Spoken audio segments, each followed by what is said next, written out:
Светската асоциација за пливање на отворени води званично ги верификува сите 10 препливувања на Марко. Зголемен интерес за поставување фотоволтаици, од 2019 до октомври поставени 20 на хотелските индустријски капацитети, а само еден на индивидуална стамбена куќа. Градоначалникот Пецаков оствари средба со новата американска амбасадорка Агелер во фокус предизвиците со кои се соочува Охрид.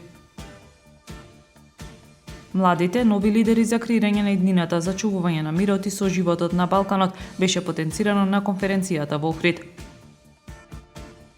Времето утре сончево со мала до умерена облачност, температура од 6 до 15 степени. Следевте една минута вести на Охрид Нјуз.